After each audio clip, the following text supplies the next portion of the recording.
Bismillahirrahmanirrahim. Assalamu alaikum students. I am Muhammad Ibrahim, your physics instructor on the platform of Dimensional Physics, and today we are going to discuss Cambridge O-Level Physics, Section 2 Thermal Physics and subtopic Thermal Properties and Temperature, Exam Styles Questions. तो students आज हम 2.2 thermal properties and temperature thermal physics का topic exam style questions को discuss करने जा रहे हैं और आज हम इसी वीडियो लेक्चर में तमाम शॉर्ट क्वेश्चन को डिटेल में डिस्कस करेंगे। ठीक है जी, आपने इस लेक्चर को गौर से सुनना है, नोट करना है, जो न्यूमेरिकल प्रॉब्लम्स हैं उसकी प्रैक्टिस करनी है। तो टॉपिक का करते हैं start. Question 1 exam style question. Question 1 Part A. A gas expands more easily than a liquid. Explain in terms of the motion and arrangement of particle.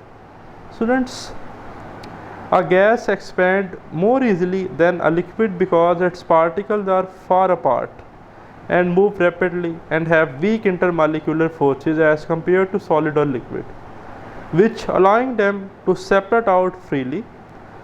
In contrast, liquid particles are close together as compared to gases, which have strong intermolecular forces that restrict their movement, making it harder for a liquid to expand. तो ये आप ज़रा इधर देखें diagrams में कि solid जो है इनका क्लोज पैक स्ट्रक्चर है ड्यू टू ह्यूमिडिटी।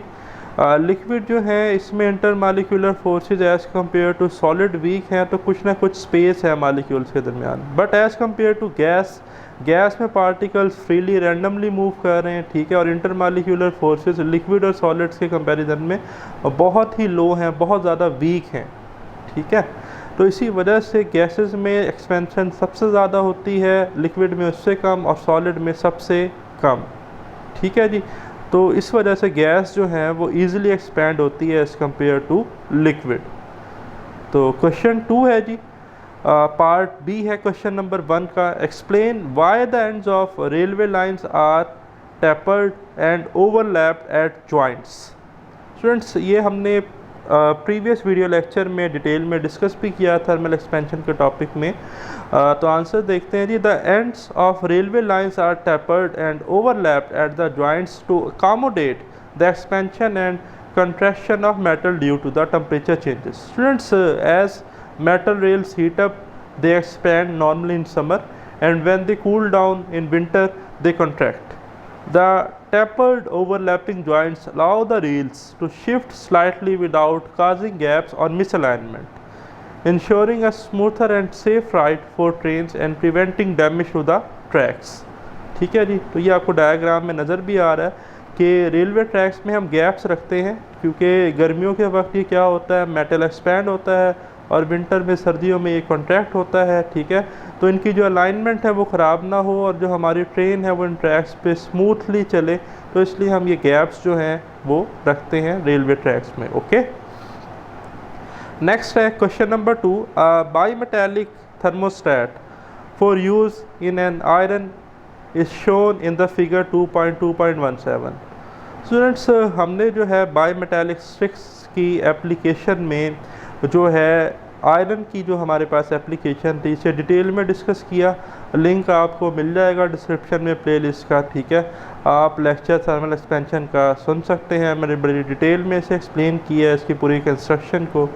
तो अब देखते हैं, state if the following statements are correct और इनकरेक्ट। तो 3 स्टेटमेंट्स हैं जी आपकी बुक में क्वेश्चन 2 की। स्टेटमेंट ए है, it operates by the bimetallic strips bending away from the contact. Yes, true. Students, अब यहाँ पर अगर आप इस डायग्राम को देखें तो 2 मेटल हैं, मेटल ए, मेटल बी। सपोज करें मेटल ए ब्रास है, मेटल बी जो है वो हमारे पास आयरन है। ब्रास की थर्मल एक्सपेंशन आयरन के कंपैरिजन में ज़्यादा होती है, ठीक है। तो बाईमेटालिक स्ट्रिप कब ऑपरेट करती है? जब आयरन हीट अप हो जाती है तो ये शॉर्ट सर्किट जो है उसको क्या कर देती है, जो हमारे पास उसको ओपन सर्किट बना देती है, ताकि जो सर्किट है उसका कनेक्शन क्या हो, ख़त्म हो और जो आयरन है वो कूल डाउन हो, उसका टेम्परेचर दोबारा नॉर्मल हो और फिर वो अपनी वर्किंग स्टार्ट करे। तो ये बाईमेटालिक स्ट्रिप वर्क कैसे करती है कि जो ऊपर वाला आप ये देख रहे हैं मेटल ए, ये एक्सपैंड होगा, ठीक है। तो ये मेटल बी को डाउनवर्ड क्या करेगा, कर्व्ड पाथ में मूव करेगा और ये जंक्शन जो है ये ओपन जंक्शन हो जाएगा, ठीक है। अच्छा, फिर पार्ट बी में है metal A expand more per degree of temperature rise than metal B. Yes, अगर देखें इस जंक्शन से, इस कॉन्टैक्ट से अवे मूव करना है तो ऊपर वाला मेटल जो है वो ज़्यादा क्या करेगा, बेंड होगा, ज़्यादा बेंड होगा तो नीचे वाले को वो बेंड करेगा, ठीक है। तो ये कर्व्ड पाथ बन जाएगी डाउनवर्ड। तो ये तभी होगा जब मेटल ए ब्रास हो और मेटल बी क्या हो, आयरन हो फॉर एग्जांपल, ठीक है। तो ये भी ट्रू है। फिर है screwing in the control knob rises the temperature at which control of contacts open. हाँ जी, ये मैंने आपको बात शुरू में बता दी कि जो ही आयरन हीट अप होगी, ठीक है, तो screwing in the control knob rises the temperature, temperature ज़्यादा होगा eight which the contacts open, तो कॉन्टैक्ट्स ओपन हो जाएंगे। क्यों? क्योंकि मेटल ए ज़्यादा एक्सपैंड होगा मेटल बी से, तो मेटल ए जो है वो क्या करेगा, वो अपने साथ मेटल बी को क्या करेगा, एक्सपैंड, क्योंकि मेटल ए की लेंथ ज़्यादा हो जाएगी, मेटल बी की लेंथ कर्व, तो ये हमारे पास एक कर्व लाइन बन जाएगी और ये जंक्शन ओपन हो जाएगा, इससे अवे हो जाएगी या नीचे की तरफ झुक जाएगी, ठीक है। नेक्स्ट है question number 3, the same quantity of thermal energy was given to different masses of 3 substances A, B and C. The temperature rise in each case is shown in the table. Calculate the specific heat capacities of A, B and C. Students, table आपके सामने है, 3 different materials हैं, material A, B and C, and these are the given masses and these are the thermal energies and these are the temperature ranges. We have to calculate the specific heat capacities of A, B and C. So we know that the formula of thermal energy or heat in terms of specific heat capacity Q is equal to mc delta theta. हमने इसको detail में discuss किया था, Q is equal to mc delta theta, या हम specific heat को लिख सकते हैं C is equal to Q over m delta theta. तो ये फार्मूला आपको याद होगा जी, हमने प्रीवियस वीडियो लेक्चर में डिटेल में डिस्कस किया।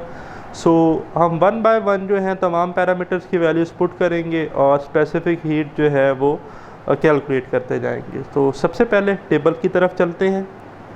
टेबल में आपके पास जो है मटेरियल ए, उसका डाटा आप देख लें, नोट कर लें। मैस है 1 kg, थर्मल एनर्जी है हमारे पास 2000 जॉल, टेम्परेचर राइज हुआ है, चेंज इन टेम्परेचर है 1 डिग्री सेल्सियस। तो ये हम पुट करेंगे इस फार्मूला में। तो देखें, specific heat capacity of substance A C A is equal to Q की वैल्यू पुट कर दें 2000 डिवाइडेड बाय मैस जो कि 1 kg था, मल्टीप्लाई बाय 1, सिंप्लीफाई करें तो आपके पास आ जाएगा 2000 divided by 1 जॉल per KG per degree Celsius, या आप इसे लिख सकते हैं simply 2000 जॉल per KG per degree Celsius. Similarly हम बी के लिए कैलकुलेट करेंगे। डाटा आपके सामने है, mass 2 kg, thermal energy 2000 joules में और टेम्परेचर राइज 5 डिग्री सेल्सियस। तो ये अब हम पुट करेंगे specific heat capacity of B. तो C B is equal to जी, वैल्यूज़ को पुट कर दें 2000 joule divided by mass 2 kg और टेम्परेचर राइज 5 डिग्री सेल्सियस। तो सिंप्लीफाई करेंगे, 2 मल्टीप्लाई बाय 5 10 आ जाएगा डिनोमिनेटर में, 0 से ये वाला 0 कैंसिल, तो ये आ जाएगा 200 जॉल per KG per degree Celsius for substance B. Similarly students, data आपके सामने है, डाटा आप नोट डाउन कर लें। हम इन्हें पुट कर देंगे सी वाली मटेरियल्स की वैल्यूज़ स्पेसिफिक हीट कैलकुलेट करने के लिए। So specific heat capacity of C C is equal to 2000 joule divided by 0.5 kg multiply by 4 degree Celsius. और इसे जब हम डिनोमिनेटर को सिंप्लीफाई करेंगे तो आंसर आएगा 2 और 2 1 2 एंड 2 10 20, तो हमारे पास जो है 10 आ जाएगा और 2 रिमेनिंग जीरोस भी हैं साथ वाले, तो ये 1000 बन जाएगा, 1000 जॉल per KG per degree Celsius. ठीक है जी। तो किस सब्सटेंस की स्पेसिफिक हीट सबसे ज़्यादा है? ठीक है, ए की थी 2000, बी की हमारे पास थी 200 और सी की थी 1000। तो ए की स्पेसिफिक हीट सबसे ज़्यादा है। ठीक है। So question number 4 part A, the fruit in a hot fruit pie always seems hotter than the pastry, why? Very interesting question जी। एक फल और एक पेस्ट्री का कंपैरिजन हम कर रहे हैं। ठीक है, इन term of specific heat capacity. So discuss करते हैं answer. The fruit is hot fruit pi seems hotter than the pastry because of the different heat capacities and water content. The fruit contain more water which has higher heat capacity, meaning it can store more heat energy as compared to pastry. When you bite into the fruit, it releases the stored heat, make it feel hotter than the surrounding pastry, which has less water and thus retain less heat. Additionally, the pastry being less dense mean more volume as compared to the apple, and more airy, cools down more quickly than the fruit. Okay जी, air जो है इसमें trapped हुई भी होती है तो बड़ी जल्दी कूल डाउन हो जाती है। तो नॉर्मली जो एप्पल है वो हमें ऐसा लगता है कि ये गर्म है, ठीक है। और वाटर कंटेंट ज़्यादा होने की वजह से, क्योंकि water is a good absorber of heat, ठीक है, उसकी स्पेसिफिक हीट कैपेसिटी हमने पढ़ी है कि काफ़ी ज़्यादा होती है, तो वो ज़्यादा वाटर जो है वो ज़्यादा हीट स्टोर कर सकता है। Question 4 part B, calculate the temperature rise of 3 kg of a material. Mass students note down कर लें, 3 kg है, of a specific heat capacity 500 joule per kg per degree Celsius. C की value mark कर लें जी, 500 joule per kg per degree Celsius. When it is heated with 15,000 joules of energy. Delta E है जी, या इसे जिसे हम क्यू कहते हैं, थर्मल एनर्जी कितनी है जी हमारे पास, 15,000 जाउल। तो क्यू आप नोट कर लें, 15,000 जाउल। अब स्टूडेंट्स वही फार्मूला स्पेसिफिक हीट के लिए जो हमने यूज़ किया था, थोड़ा सा हम पैरामीटर्स को क्या करेंगे, रीअरेंज। जनरल इक्वेशन याद रखनी है थर्मल एनर्जी की in term of specific heat, Q is equal to M C delta theta, Q is equal to M C delta theta. तो जब हमें डेल्टा थीटा चाहिए तो हम एम सी से डिवाइड कर लेंगे, तो डेल्टा थीटा आ जाएगा Q over M C. Values put करें, Q की वैल्यू आ गई, मैथ 3 kg था और जो स्पेसिफिक हीट कैपेसिटी 500 थी, तो वैल्यूज़ को पुट किया।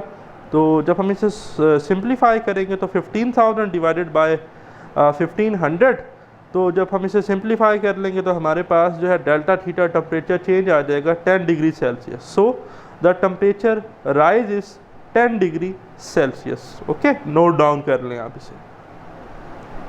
Next student, question number 5 part A, a certain liquid has a specific heat capacity of 4 joule per gram per degree Celsius. How much energy must be supplied to rise the temperature of 10 gram of a liquid from 20 degree Celsius to 50 degree Celsius? Okay, students यहाँ पर हमने जो है energy required means के thermal energy, thermal heat calculate करनी है। तो equation तो आपको आती है, सिंपल है, Q is equal to M C delta theta, ये आपके सामने है। इसी को हम बार बार तरह तरह से जो है वो यूज़ कर रहे हैं डिफरेंट पैरामीटर्स के अकॉर्डिंग। ओके, तो ये नोट कर लें, Q is equal to M C delta theta. तो सबसे पहले हम कैलकुलेट करेंगे change in temperature, rise in temperature. Delta theta क्या होगा, final temperature minus initial temperature, higher temperature minus lower temperature आप कह सकते हैं। तो 50 minus 20 is equal to 30 degree Celsius. So Q is equal to M C delta theta, Q is equal to 10 multiply by 4 multiply by 30, 10 multiply by 4 40, 40 multiply by 30 बन जाएगा 1200। So Q is equal to 1200 joule. So the energy required is 1200 joule. Next one student, question 5 part B, explain why a bottle of milk keeps better when it stands in the water in a porous pot in a draught. Students, a bottle of milk stays fresher in a porous pot standing in water because the evaporation of the water from the pot surface absorb heat, cooling the milk inside. The draught enhances this cooling effect by increasing the rate of evaporation, thus slowing down bacterial growth and preserving the milk. Students, due to evaporation जो है जो हमारी milk बोतल है वो क्या रहती है, वो ठंडी रहती है, ठीक है। So next question, question number 6 part A, define the following terms melting temperature, boiling temperature and freezing temperature. Students, ये भी हमने अपने वीडियो लेक्चर में डिटेल में डिस्कस किया, बट एक दफ़ा फिर मैं आपको रिवाइज करवा देता हूँ। मेल्टिंग टेम्परेचर क्या होता है, the temperature at which solid becomes liquid और the temperature at which solid substance turns into a liquid. Okay, for example ice melts into water at 0 degree Celsius और 32 डिग्री फ़ारेनहाइट। और आप जानते हैं कि फ़ारेनहाइट टू डिग्री सेल्सियस हमारे पास जो है वो कन्वर्जन फैक्टर है, F is equal to 1.8 C + 32, ठीक है, फार्मूला आपको आता है। बॉइलिंग टेम्परेचर क्या होता है जी? The temperature at which a liquid turns into a gas, for example water boils and turns into steam at 100 degree Celsius और 212 degree Fahrenheit at sea level. Next one, freezing temperature, the temperature at which liquid turns into solid or solidification temperature, for example water freezes into ice at 0 degree Celsius or 32 degree Fahrenheit. Okay. Question 6 part B, state the melting temperature of ice, the boiling temperature of water at standard atmospheric pressure. Students, what is mean by standard atmospheric pressure? At standard atmospheric pressure means pressure is equal to 101300 Pascal or Newton per meter square. So the melting temperature of ice is 0 degree Celsius or 32 degree Fahrenheit, and the boiling temperature of water is 100 degree Celsius or 212 degree Fahrenheit. Next one, question 6 part C, state if energy is absorbed or released when a liquid solidifies or a gas condenses. Students, very simple, when a substance undergoes a phase change, when the liquid solidifies, freezes, energy is released into the surrounding. Similarly, when a gas condenses into a liquid, the energy is released into a surrounding. Student एक point लिख लें अपनी notebook पर, note रखिएगा, जब आप disorder से order structure की तरफ जाते हैं, ठीक है, लिक्विड से सॉलिड फॉर्म में जा रहे हैं या गैस से लिक्विड फॉर्म में जा रहे हैं, तो एनर्जी रिलीज़ होगी, और जब आप ऑर्डर से डिसऑर्डर स्ट्रक्चर की तरफ जाएंगे तो एनर्जी एब्जॉर्ब होगी। Okay. Next one, question 7, drink is cooled more by ice at 0 degree Celsius then by the same mass of water at 0 degree Celsius. This is because ice A floats on the drink. This is because B has a smaller specific heat capacity. This is because ice C give out energy to the drink as it melts. D absorb energy from the drink to the melt. This is because ice is solid. State whether each of the above statement is correct or incorrect. Students, आपने फैसला करना है। This is because ice floating is unrelated to cooling effect, so it is incorrect. Specific heat capacity is not the primary reason for the cooling effect. Latent heat is, latent heat of Fian यहाँ पर reason थी, specific heat नहीं थी, so B be incorrect. C, ice absorb not release energy when it's melt. Ice जो है वो energy क्या करती है, जब उसने मेल्ट होना है, सॉलिड से लिक्विड फॉर्म में जा रही है, तो एनर्जी अब्जॉर्ब करेगी, रिलीज़ नहीं करेगी, डिसऑर्डर फेज में जा रही है, ठीक है, तो ये भी इनकरेक्ट है। Ice cools the drink by absorbing energy to melt latent heat of fusion. Yes, true, ice cool the drink by absorbing the energy of the water, ठीक है, to melt. Yes, correct one, D is the correct one. E, the state of being solid does not directly explain the greater cooling effect, so this one is also incorrect. And this is your today's lecture, and inshallah very soon we will discuss our next topic. Stay blessed. Allah Hafiz.